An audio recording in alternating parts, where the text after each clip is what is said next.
আমি তারেক রহমানকে মোটেও ভয় পাচ্ছি না। তিনি জনগণের কাছে যেতে পারেন না। আমি ইতিমধ্যে জনগণের মনের কোঠায় পৌঁছে গেছি। শিক্ষাগত যোগ্যতা বলেন কিংবা রাষ্ট্রের ভূমিকা রাখার কথা বলেন, তার থেকে আমি এগিয়ে আছি। জোহরান মামদানি বিজয়ী হয়ে যেভাবে চমক দেখিয়েছেন, আমিও বিজয়ী হয়ে চমক দেখাবো। সম্প্রতি একটি টকশোতে এমনভাবেই নিজের কথা তুলে ধরেছেন ঢাকা 17 আসনের জামায়াত প্রার্থী ডাক্তার খালেদুজ্জামান। ঢাকা 17 তারেক রহমান বনাম খালেদুজ্জামান রাজনীতির হটস্পট। রাজধানীর অন্যতম গুরুত্বপূর্ণ ও কৌশলগত আসন ঢাকা 17 এবার পরিণত হয়েছে রাজনৈতিক উত্তেজনার কেন্দ্রে।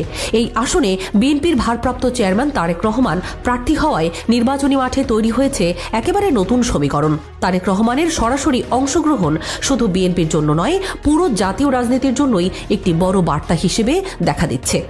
ফলে স্বাভাবিকভাবেই ভোটের মাঠে উত্তাপ ও কৌতূহল দুটোই চরমে পৌঁছেছে।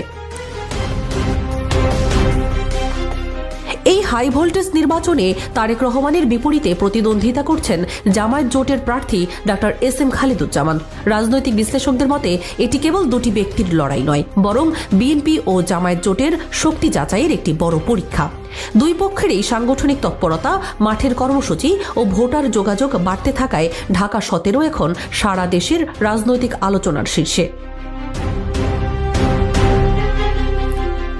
ঢাকা 17 আসন কূটনৈতিক গুরুত্ব ও সামাজিক বৈচিত্র্যের জটিল রাজনৈতিক সমীকরণ। ঢাকা 17 আসনটি রাজধানীর অন্যতম গুরুত্বপূর্ণ ও সংবেদনশীল নির্বাচনী এলাকা হিসেবে পরিচিত।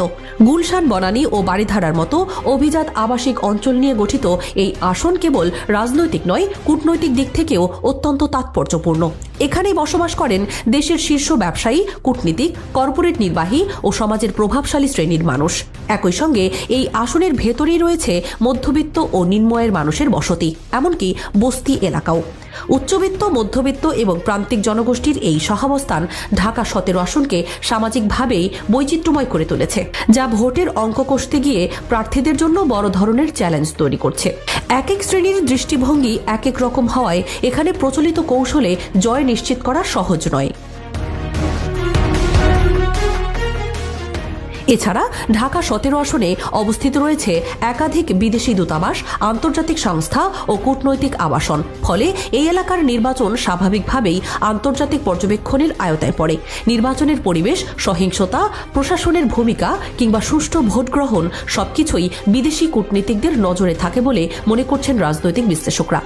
এই কারণেই ঢাকা 17 এর নির্বাচন কেবল একটি সংসদীয় আসনের লড়াই নয়,